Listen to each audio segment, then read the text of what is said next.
I am PLO LUMUMBA here in the Ngong Hills Wind Power Station in Kajiado County in the Republic of Kenya, of course in the continent of Africa.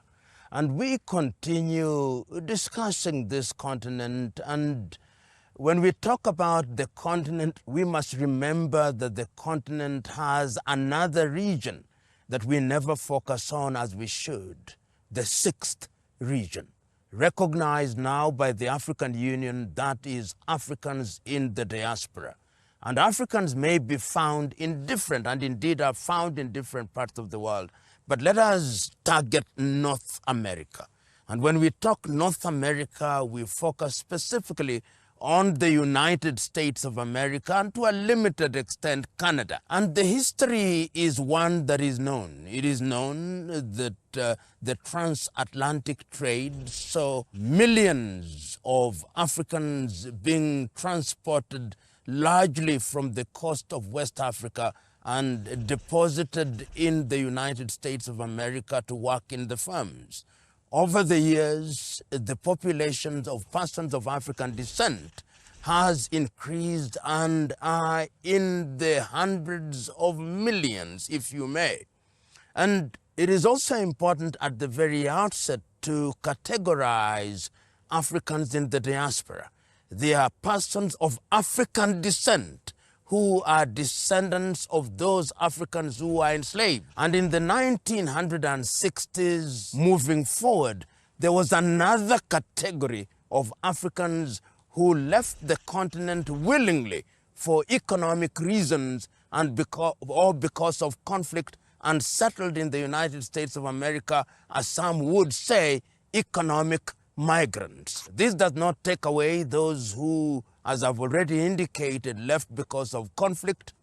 And these conflicts were in different parts of the continent of Africa, in western part of Africa, in eastern part of Africa, sometimes even in the northern and southern part of Africa. And they constitute what holistically is described as the African diaspora. The history of the diaspora is interesting, and one must choose where to begin. One can choose to go back to the early days when the entire struggle for the civil rights movement did energize African Americans, and one could see the rhetoric of some of the African Americans of the day, such as W.E.B. Du Bois, who became very vocal in the African struggle for independence and was very prominent in Manchester in 1945 when there was the 5th Pan-African Congress held there. John Henry Clark, who also was very prominent in that particular struggle. Malcolm X, Martin Luther King Jr. These are individuals who are present because they took the view that the African problem and African question must be tied with the plight of the mother continent of Africa. Over the years, one has seen that with the interaction between persons of African descent and those who went to the United States of America later by reason of seeking asylum or by reason of economic attraction, are now pulling from one side and are talking about the continent of Africa, because as Malcolm X once said, and I agree with him, until the continent of Africa is respected and until Africans in the continent are respected, Africans everywhere will never be respected. And this is critical because historically persons in the diaspora have in many ways spurred economic growth. The United States of America, having been a major economic power for a very long time, was therefore a hunting ground in many ways. And if you look at the history of many countries, and even early in the 1960s, there was a deliberate effort on the part of the United States of America to help young Africans to be trained in the United States. And I always tell those who care to listen that what are sometimes referred to as the Kennedy airlifts in 1960s, coupled with the Peace Corps movement in Africa, was a design. It was designed to produce a cadre of young Africans post-independence who would be inclined to the United States of America, who would, in a manner of speaking, also be indoctrinated to believe that the United States of America is the thing. So that was there, but the consciousness of Africanness did not disappear. So that today when we talk about the diaspora, what do we mean? We mean those persons who are out there and who through consciousness now are recognizing that they must do what they can to the extent that they can to help Africa solve her problems. And African problems and Africa's problems are numerous. One of them is economic. Diaspora remittances is, in the case of many countries, more than foreign direct investment. This is how big foreign remittances have become to many African countries. And this is what is documented. Many African families are actually sustained through remittances that are brought to the continent of Africa using means which are not formal. And that is not the only way in which Africans in the diaspora are responding to the needs of Africa or responding to the enticement that home ought to be built. There is now a wave of African Americans who are returning home.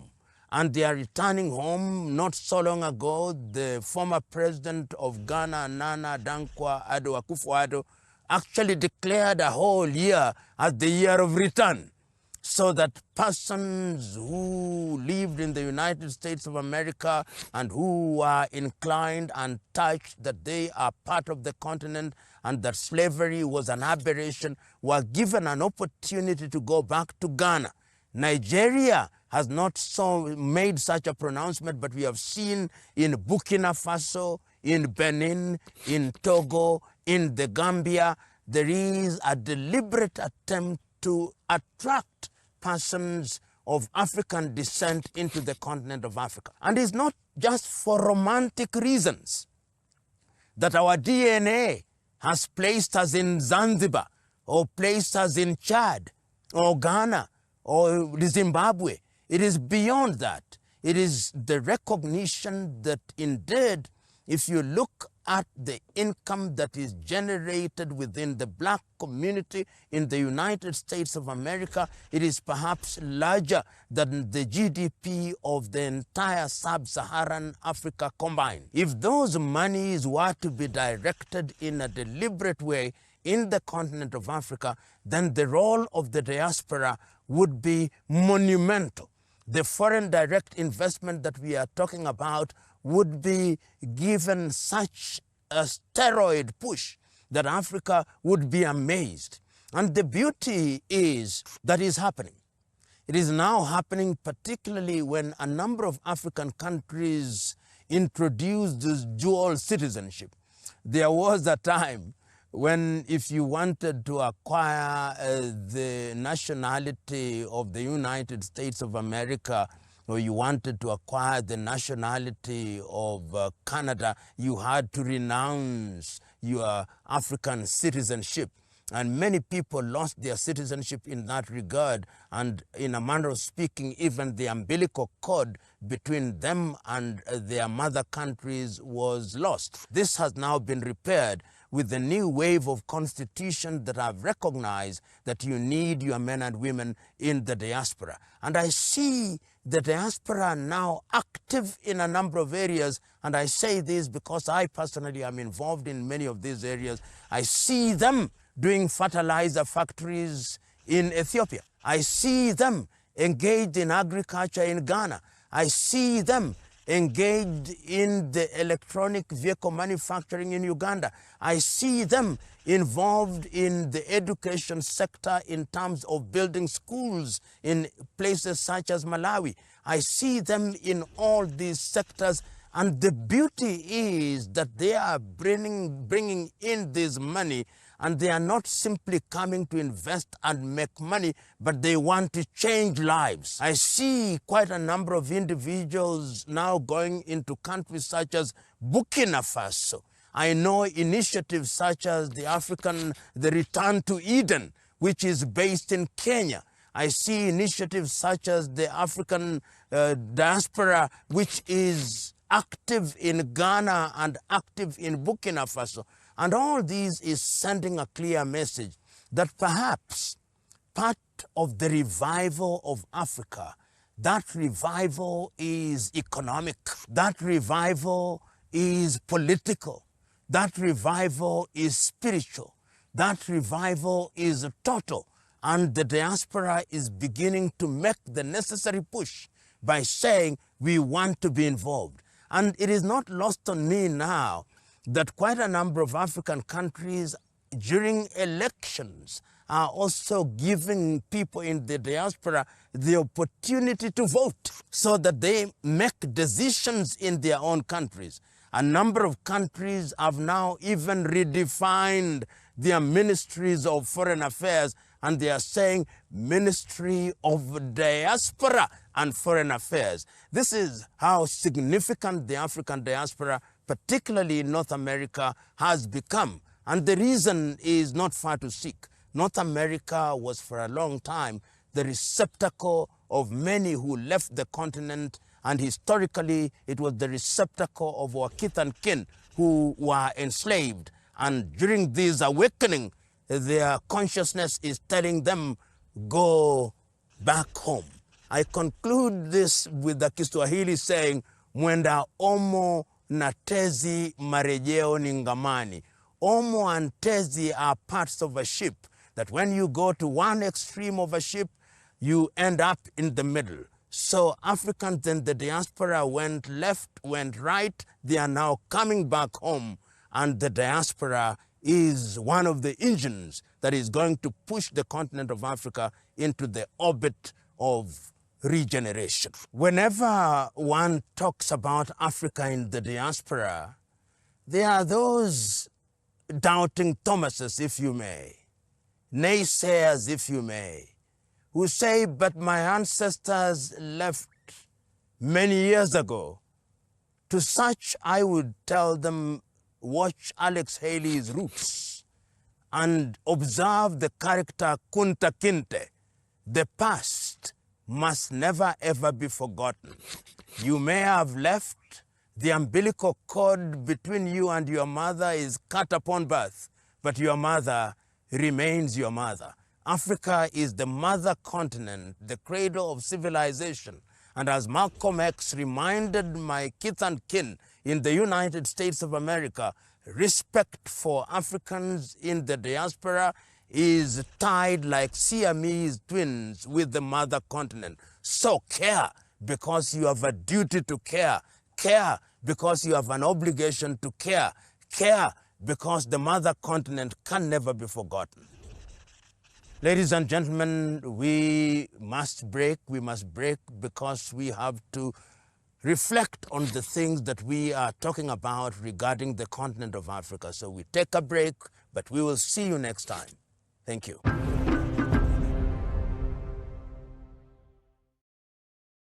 The world is changing, and so is Africa's reality. Political shifts, new partnerships, and economic opportunities. And we're here to uncover why and how it's done. What do the billion-dollar IMF loans have to do with the Kenyan unrest? Are US and French troops actually withdrawing from African states after years of presence? Is Europe's so-called green agenda so green and helpful after all? Why are more and more African countries increasing trade with Russia? And how is Britain lending Africa the treasures London looted? Now, from colonial legacies and security to the future of African democracies, we break down the key challenges ahead and analyze the solutions. While the world is watching Africa, tune in with us and question more with RT International on Maisha TV Kenya.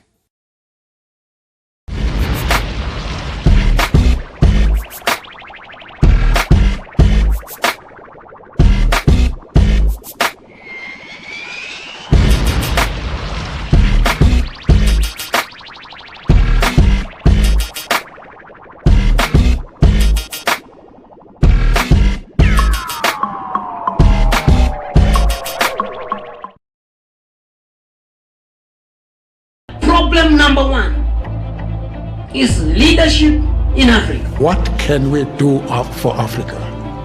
That was a wrong question. The right question was, what can we do with Africa? What Africa do we want? Africa had to seek first the political kingdom, and the rest would be given unto them. Unfortunately, we sought and obtained the political kingdom, but there is still a debate as to whether the rest has been given unto us. Half of our people here are below 20 years old. Yes? Look at the average age of our presidents. It's about 63, 64 years old. We're the only continent in the world where we have presidents at 90 years old starting new terms. I mean, you guys are crazy or what?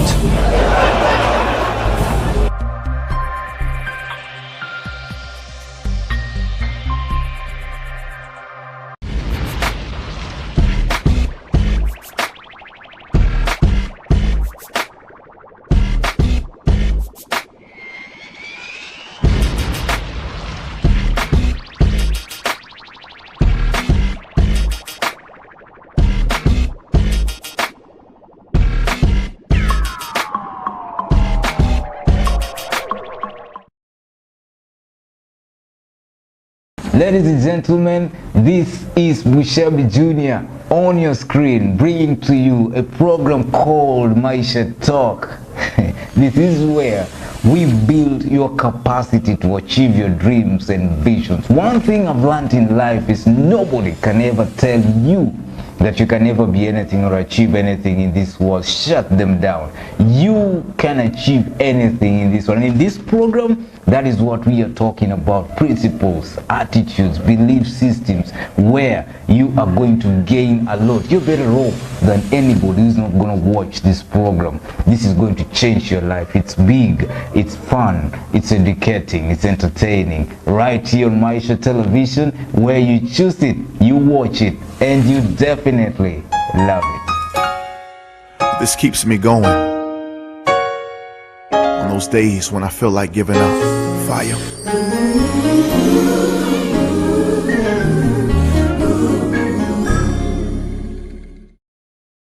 Do not want the money or properties achieved in a corrupt way. Badala ya kusaidia watoto wadogo wadogo katika academies za sports, wewe kazi yako imekuwa kila weekend unakuja kwa matanga kutukana viongozi. Wewe ni waziri wa michezo ama waziri wa matanga na masuala za ndani. Sasa wewe unatuambia nini? This government is going to punish you more than they will punish me. Tuko na mheshimiwa Eugene, tuko na mheshimiwa Lusaka na mheshimiwa Wetangula. I have no problem. I have full confidence in the agencies that we have to do their job. People out there bandying my brother yesterday. Me, I've said, if he's guilty, aendelee. Lakini hata nyinyi mkuwe na mshike rada. Sasa nyinyi wakati ya kufanya kazi mnasema tafuta Ruto, lakini siku ya kupiga kura mnaniambia tipping. Sasa nyinyi kweli mko na plani?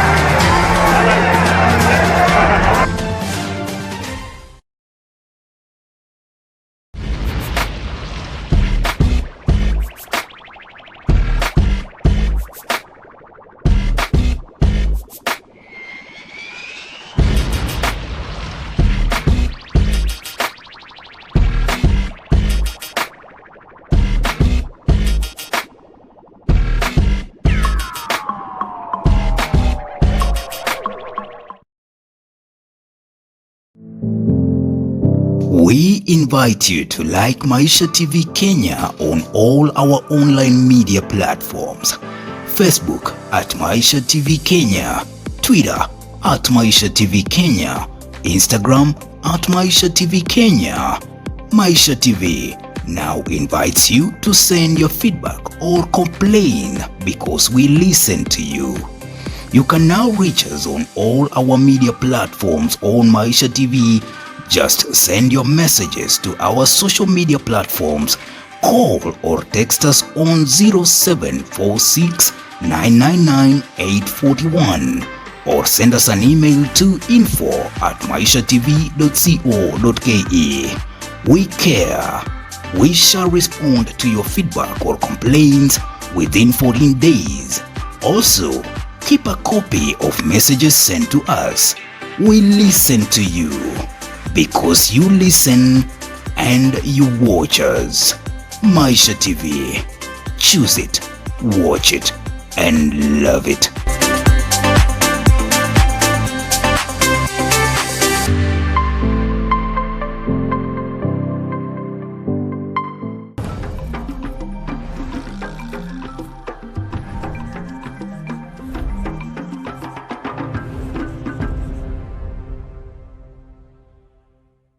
I am PLO LUMUMBA here at the Kenya Railways Museum in Nairobi, Kenya, of course, in the continent of Africa, and we continue our discussion on the continent of Africa pace. Today, we wrap our minds around a very important subject, the subject of trade.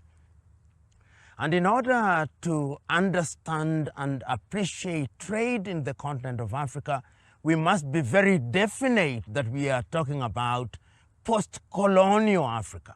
And it's normally proper to remind ourselves that only 3 countries were saved that pain, at least Ethiopia was saved that pain in terms of this post-1960 consideration. Liberia came a little earlier and Egypt in 1922. But the question is, has Africa fared well in the context of the contestations of trade? We now know and almost talk about it as if it were common. We had the GATT, General Agreement on Tariffs, which of course was replaced by the WTO rules. And the whole idea behind the WTO rules was to ensure that trade is conducted in a manner that is proper and conscientious so that the weak is not dominated or abused by the strong. But the reality is different. The reality is that the WTO rule is not more than the paper that is written on in terms of its actual value. The reality is that in North America, to be exact, the United States of America and Europe have always wanted to dominate international trade, and many are the times that Africa finds herself in the crossfire. And that crossfire has been enhanced in the recent past, particularly with the rise of China as the factory of the world. It cannot be denied that in the last 30 years, many companies, those based in Europe, based in the United States of America, have migrated their manufacturing to China for a number of reasons. Those reasons include cost of labor, they include cost of electricity, and all these factors conjoined have created an environment where Africa suffers the fate of what the great Kenyan Ali Mazrui once spoke about, that Africa produces what it does not consume and consumes what it does not produce. And this is brought about by the reality that Africa is still an exporter of primary goods. It exports gold in its ore form, iron ore in its ore form, it exports coffee, it exports tea in its raw form, and therefore remains susceptible to the manipulation of other players in the world. So the question that one asks, what is the position, what is the fate of the continent of Africa in this new reality? A reality where the United States of America tells Africa, you must, under the African Growth Opportunities Act, AGOA, agree to a number of things. One of them is that you must receive second-hand clothing. Number 2, that you must receive items that have been used and consumed in the United States of America. And it is only on that basis that we are going to ensure that we decrease or reduce tariffs. Europe, on the other hand, is telling you, you must be the recipient of goods which we have discarded. Our bureaus of standardization must be the bureaus of standardization that determine what is coming into the continent of Africa. On the other hand, you have a China which is saying, we give you what you desire, and we are going to collaborate with you on the terms that you desire. So that the environment created is a conflictual environment. Conflictual in the sense that on the one hand, you had the conceptual West led by the United States of America, with Europe largely as a poodle, and you have China on the one hand, which has a combination of quiet diplomacy and very powerful economic agenda.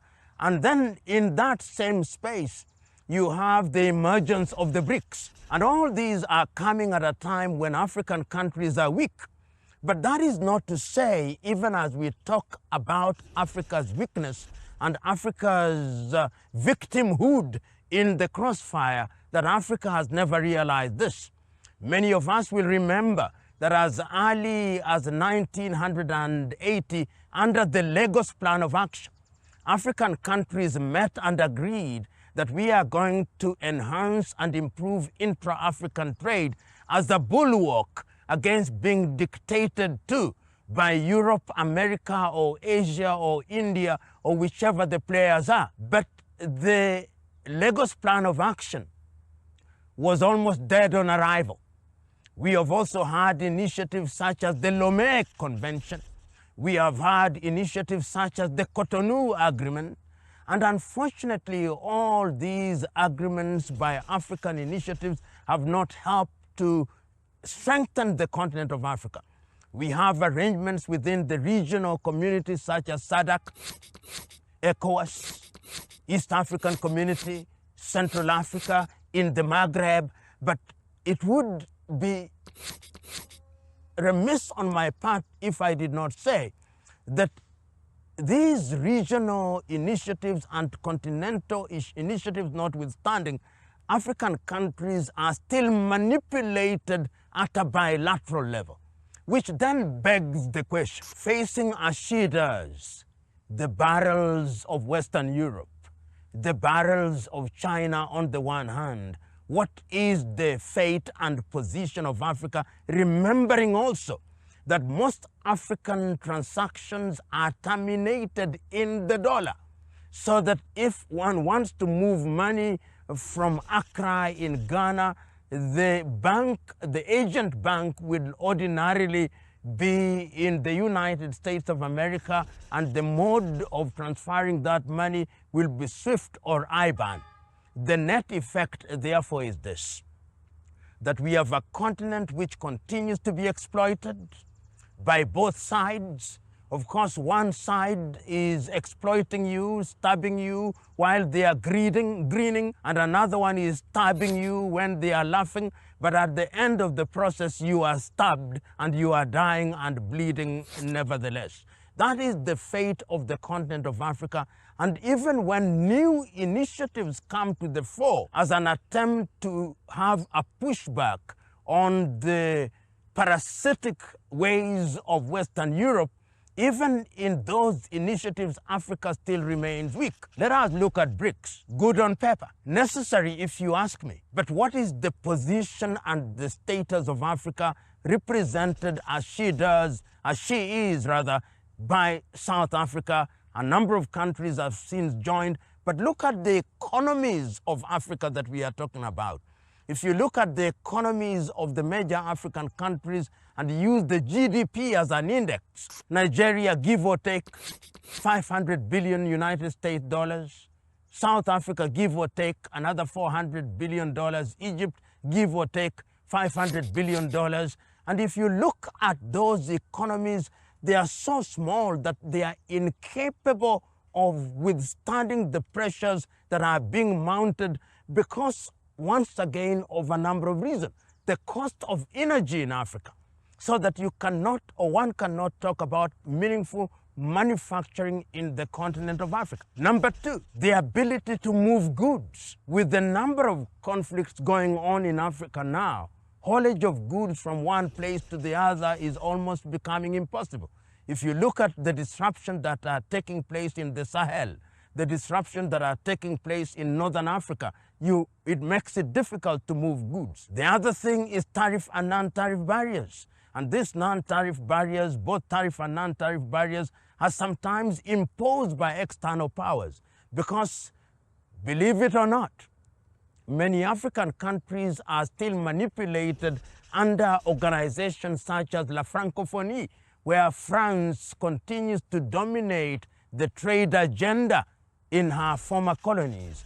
The British also continue to dominate our former colonies under the aegis of the Commonwealth. And of course, we know the Belgians also continue to dominate trade in countries such as the Democratic Republic of Congo. So this combination of factors makes Africa to remain a victim in this war of titans, which is being undertaken in the trade environment. And one hopes and prays, and perhaps Africa is doing too much praying without doing too much working. One hopes that Africa will move into the next agenda of giving practical meaning to the decisions that have been made about African trade as one of the ways of ensuring that we are not victims. Africa Continental Free Trade Area, headquartered in Accra, Ghana, is one such initiative. Africa Agenda 2063 is one such initiative, creating common markets and having payment systems that de-dollarize. The de-dollarization of African economies is going to be one of the ways in which Africa is going to regain economic independence. And Africa must remember that the rules that were prescribed under the WTO are now just on paper. Africa must remember that the President of the United States is now by fiat telling everybody who dares to move in a different direction will do you tariff. The new game in town is tariff from the United States of America, and the only way to ensure that we in the continent of Africa immunize ourselves is, number one, to work as one bloc. Number two, to find new partners. And it is instructive that Africa is moving in that direction under BRICS, and I believe that if Africa were to be in this space, this is the space that Africa wants to be, because we must always remember these important words of Ghana's Kwame Nkrumah, that neocolonialism is the last stage of imperialism and is the most dangerous because it is no longer classical colonization, but it is colonization by domination of economies. And the avenue of domination is the avenue of what is called trade, which in truth is raid rather than trade. So Africa has diagnosed the problem. Africa must now go to the next step of taking the prescriptions which I believe can be found within the African Union Agenda 2063 and within the BRICS arrangement. In that way, we will liberate ourselves, because the ultimate liberation is economic liberation. And the cost of energy and the mix of energy in Africa is something that must be brought to the fore. Right now, Africa relies largely on the very unpredictable and weather-dependent hydro. We also know that we have a little geo, and we also know that we have a little, for the moment, solar. But it is to be recognized that in order to go to the next space, we need cheap energy. And when you look at cheap energy, there are countries that we can collaborate with. And many of you will be aware of the ongoing discussions and collaboration between the Russian Federation and Burkina Faso and Mali. And I believe that is the space in which you want to get into, to go into the peaceful use of nuclear, among other things, as a way of ensuring that we have cheap energy. Remember, Western Europe has always been clear. You keep Africa at a low level of generation of electricity so that it becomes a market in perpetuity. And I hope that going forward, and as Africa continues to collaborate with new partners and old friends, even in the days of the struggle for independence, such as China and Russia, that this is the direction that we are going to face. And it gladdens my heart that in these very early days, we are beginning to see such collaboration, particularly with the new Sahel countries. And I hope that those collaborations will ultimately be embraced and, of course, integrated in the entire African energy ecosystem.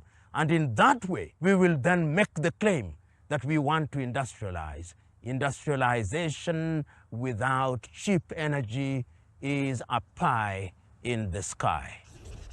Ladies and gentlemen, thank you very much as we continue to wrap our minds around the continent of Africa and the matters that affect us. But let us take a break. We'll see you next time. Thank you very much.